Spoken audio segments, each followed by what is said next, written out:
So this is the way to create, to initialize an object if you want to change the content of it. If you don't, then just forget it and skip to the methods.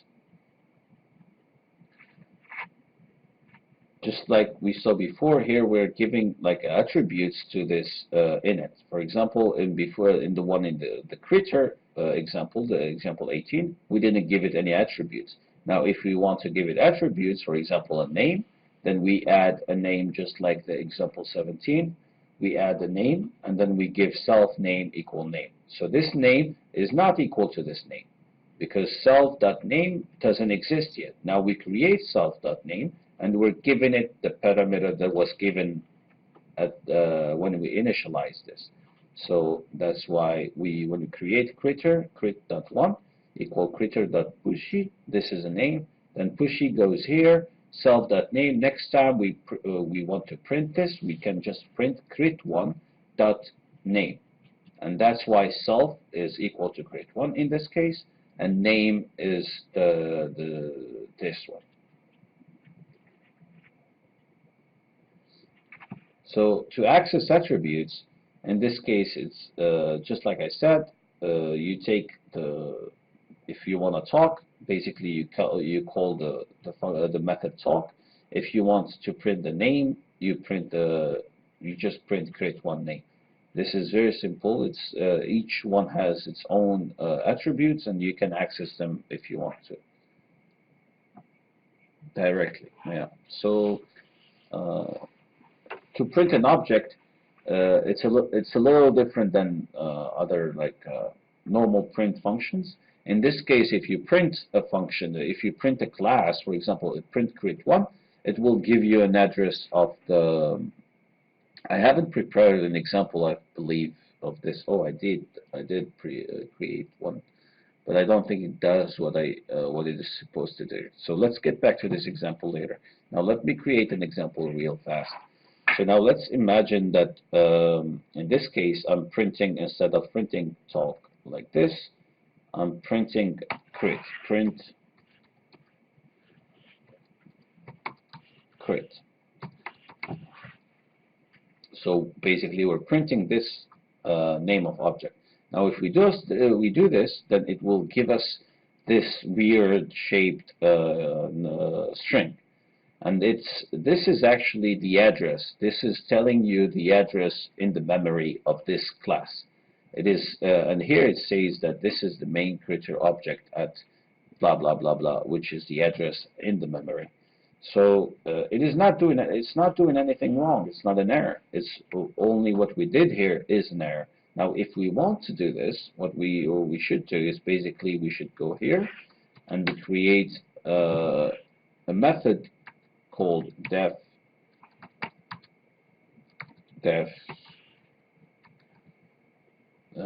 str, and then close it, open again, and then self, and yes, like this. Now, this should be here.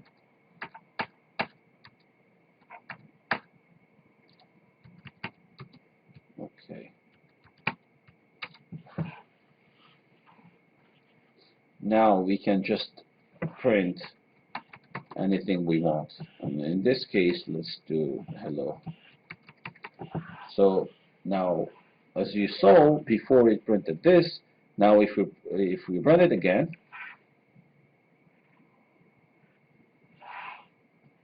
okay, so this should have a return. I'm sorry, I made a mistake.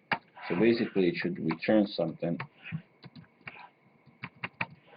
Here we go. Now, if we print, as you can see here, it prints hello, because we're saying that this, if we call the print function, this is what you should give it. But this is obviously not very creative. It's just a simple example, but this could be used in many ways in your own project.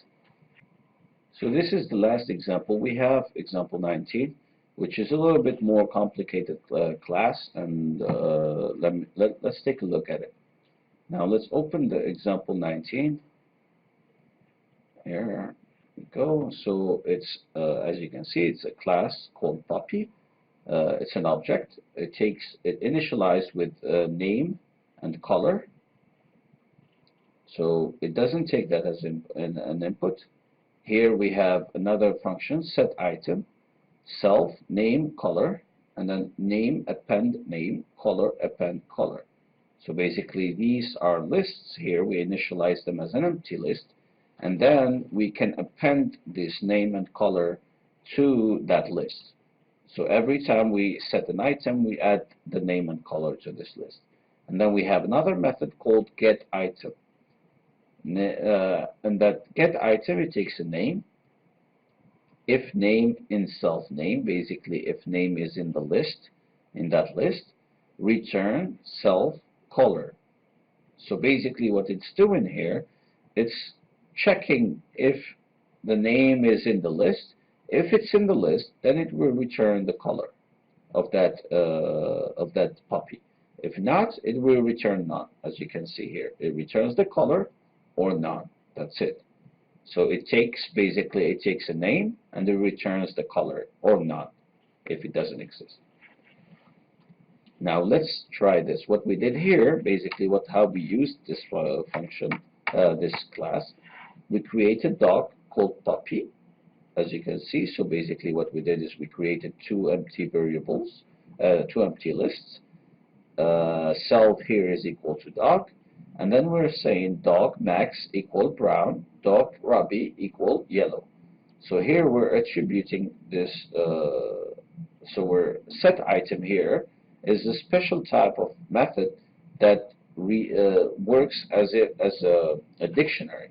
So basically you can set this max, and then it's equal to the color.